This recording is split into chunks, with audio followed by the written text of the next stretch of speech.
这条金毛不简单，他的同伴都卖2000，而他倒贴500送狗粮都没人敢要。可这对夫妻很是喜欢，于是决定带他回家。他们想不明白，这么听话的狗怎么没人要？可接下来，狗子就用行动证明了自己的实力。刚进家门，狗粮就被他撞洒一地。大壮拿起拖布过来清理，却发现自己可能多此一举。那100来斤的狗粮已经被狗子吃得所剩无几，但更让他崩溃的还在后面。到了晚上，大壮给狗子安顿好，准备睡觉。怎料狗子怕黑，那刺耳的哼唧声让大壮难以入睡，他只能把狗子带进卧室，放进他的被窝里。可没等大壮睡醒，就被狗子给舔醒了。抬头一看，发现枕头已经被狗子咬得稀巴烂。再一看，整个屋子正在下着鹅毛大雪。白天大壮去上班，留下他一人在家。可等夫妻俩下班时，他们彻底崩溃了。原本规整的储物间，此时已经一片狼藉，无比坚固的水泥墙也硬是让他抠出3个洞。可夫妻2人并没有怪他，反而觉得丢下他一人在家太可怜了。转眼间，狗子长大成人，此时他一使劲儿就能给女人拽个大前趴子，家里的地板他更是说拆就拆。无奈的2人只能找专业的训狗师。训狗师自信满满，只听他一声哨响，那狗子好像听懂了，朝着训狗师飞奔而来。可下一秒直接就给他按在了地上，随后对了他就是一顿输出，这差点给训狗师气抽了。他让2人赶紧打车滚，可就算是在车上，狗子也消停不下来。他先是将脑袋伸出窗外，随后感觉不刺激，更是要直接跳下车。男人本想阻拦，可狗子力气太大，男人把持不住，于是就有了接下来的一幕。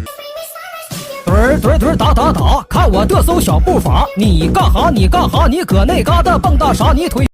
没过多久，妻子就发现自己怀孕了。为了庆祝，大壮送给她一条金项链，女人把它放在桌子上，用1个吻作为回应。可一回头，就发现项链消失不见。抬头一看，女人崩溃了，那小项链已经被狗子吞进去一大半。女人缓缓靠近，和他商量着把项链吐出来。他刚想伸手去拿，狗子突然摇头尾巴晃，来了个 crossover， 接着在客厅撒起了花，给夫妻2人耍得直迷糊。最后大壮一把将他抓住，可扒开他的嘴，却发现已经进到了肚子里。为此，大壮只能来到下一站。他屏住呼吸，冲开狗子的粑粑，随后果然在里面找到了项链。这天，女人带着有味道的项链，满心欢喜的来做产检，可医生却说胎儿没了心跳。狗子好像感受到了什么，他趴在女人腿上一动不动。为了让妻子走出阴影，大壮决定带她出去散散心，为此让自己的妹妹来照看狗子。可第一天，狗子就给了他一个下马威，前脚妹妹刚清理完粑粑，他就跑到远处再来上一泼，趁妹妹不注意，直接把那小沙发就给拆了。夜晚又赶上电闪雷鸣，狗子的叫声让妹妹难以入睡。第2天，家里已经被拆得体无完肤。等夫妻2人回家时，妹妹多1分钟都不想待，随后背上行李立马就走。女人说：“你明明很喜欢狗啊。”可妹妹却说：“你这不是狗，那是大自然的拆除工。”听到这，狗子不乐意了，抬腿就是一泼尿。没过多久，女人再次怀有身孕，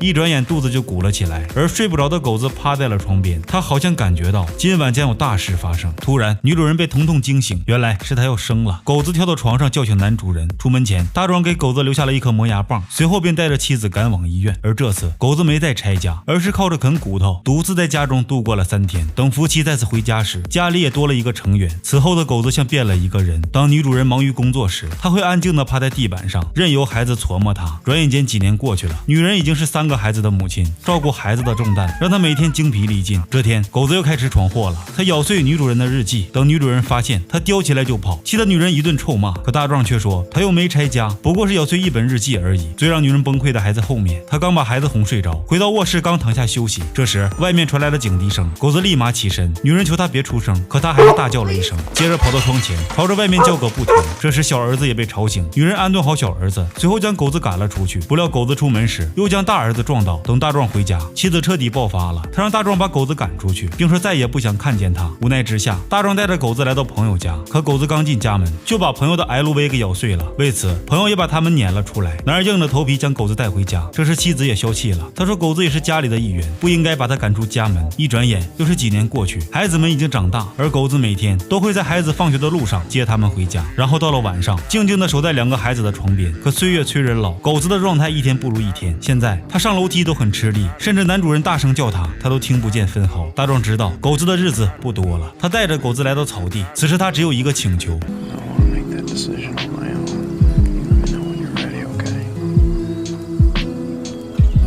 晚上，狗子突然消失了，大壮开始四处寻找，终于在一个树下发现了他。狗子微弱的呼吸着，即使把狗子带进了医院，也已经于事无补，因为他已经陪家人度过了20几个春秋，他真的老了。最后，狗子不舍得闭上了眼睛。